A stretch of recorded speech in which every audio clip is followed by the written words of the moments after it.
that what we're doing in this community, providing a part of the economy, we're trying to do something that's innovative. We're trying to be inclusive with the other people in the industry locally that are doing something as well, that, wherever we can work with them. I think people are seeing that and receptive to it. That's my experience with the community at large, and it's fun to go and talk to people and let them know what we're up to. And it's interesting, Nelson being Nelson, I think people are interested, curious, and then not even that surprised, just given the nature of what's been going on here for decades.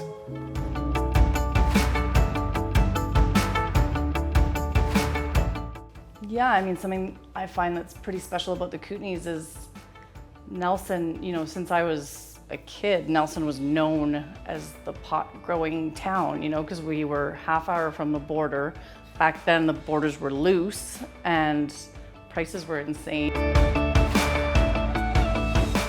One of the things that I like about the Kootenays, the mountain culture that was just part of this culture here, was the ability to grow and enjoy the outdoors through the efforts that you were doing, and you were paid well, so you could afford the toys and the implements to go and enjoy the outdoors in a way that you wanted to.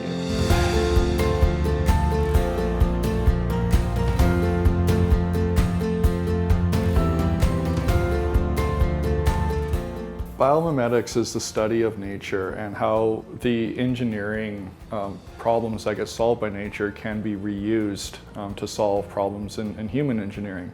And so a lot of the technologies we make use of have aspects of biomimetics built into them, which includes everything from an RO filter membrane, which uses similar solutions to how cells use osmotic pressure for getting nutrients in and out of them, to less sort of direct comparisons, which is understanding how plant metabolism and hormone signal is affected by the applications of light, and how to best simulate an outdoor environment that they evolved under within an indoor environment that we control.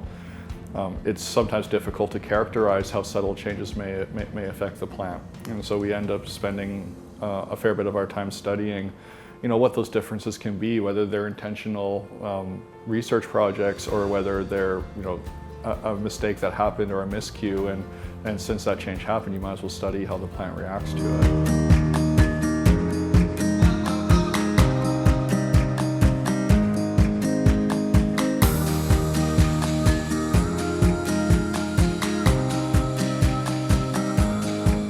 The cultivation system that we have here is an interesting one. It's probably the most sophisticated, technologically advanced grow system that I've ever seen, and I've been in quite a few modern facilities in Canada and the United States. It has a unique vertical farming system, triple stack, LED, irrigation system to support the plants in their growing cycles, and data collection, which allows us to look at what's working and what isn't, and then emphasize what is over and over again. We are a company that is based on planning, on execution, on studying that execution and evaluating, and then making any changes so that we have ongoing performance improvement.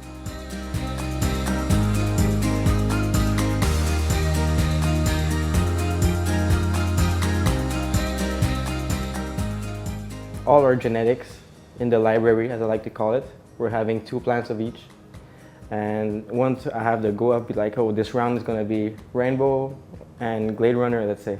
So from these 2 moms, we're cloning 4 moms that are dedicated for the next crop. In my opinion, the cloning stage is the most important one because it's going to affect the whole crop.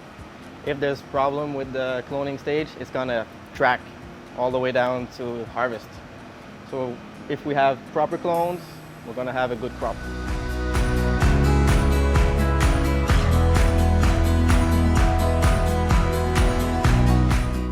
There's a great analogy, you hear it around here a lot. This space is like an F1 car. It really is. It's this fancy, super fast, high quality, high-end machinery. And because it's like that, it's also a very complex system. And you need a whole team of people, and we go back to talent there, to actually just like be constantly on it, dialing it in, adjusting it. When the weather changes outside, things change inside and the machines respond differently, and you need a whole team of people that are responding to it in real time. And so I'd say the combination of technological innovation that's being used here to grow living soil organic cannabis, combined with the team of people that run it, it's that synergy between machine and people, experience and passion, that is what stands out to me about this facility in particular.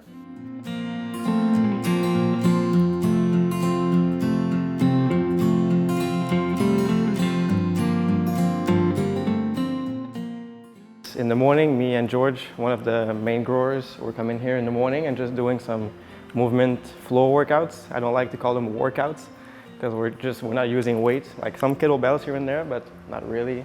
It's all body weights and functional movements, and like try to be really embodied, like feeling one with this whole machine that we have.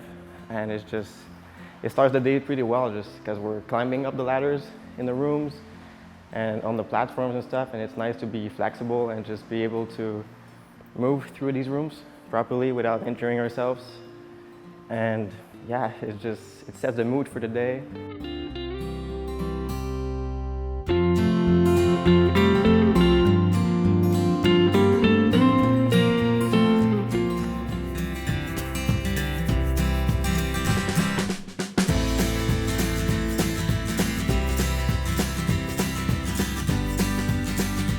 Kush has been the most lucrative and successful strain in all of the history of BC cannabis. You know, there are some strains out there that have fancy looks, but if you smoke a lot of weed, you go back to the pinks again and again for that flavor profile and for the high. The very particular nose that it has, it's almost a sweet gas with the pinks when you get it just right, and just covered in crystal. This cut we have here at Woody Nelson is the same cut that we were growing on the coast for so many years, and we're excited to grow it here. It's already looking great. The buds are popping, the nose is there, and it will get you high every time. It doesn't matter how much you smoke of it.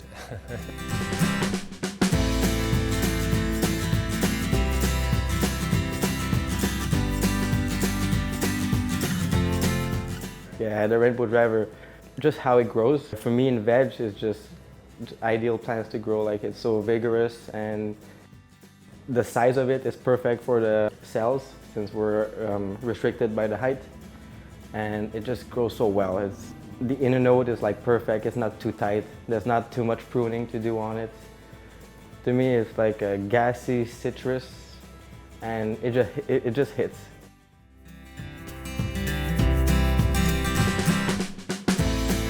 What can you say about the 33 splitter? The lineage is Gelato 33 crossed with the Atom splitter. The Atom splitter is kind of an unknown cross, bit of a secret there. But Gelato 33 is another classic backbone of so many of the strains that are coming out of California consistently for the last 5 years. It's a joy to grow. It's probably my favorite, it's turned into my favorite plant to grow of all time. The buds are big and chunky and absolutely covered in crystal. The colors are silver and purple, and then the nose is like this, as I said, the gelato is like a creamy gas, and maybe like a anise, which is just a bouquet of aroma for your nose, and the flavor's there in the smoke, and it burns all the way through.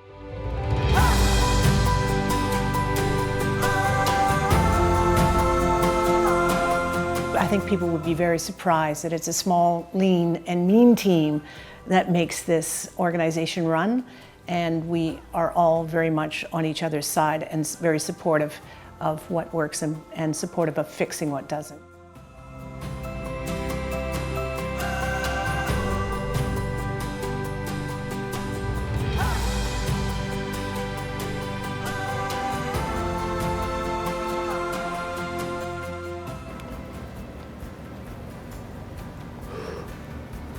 Flavor's amazing. To me, it's one of the best representations of good craft cannabis in the market right now, and the team is doing a phenomenal job. They're innovating each day, just trying to improve the plan and really taking customer feedback seriously and trying to, just improve constantly. So I respect that, and it shows in the flower.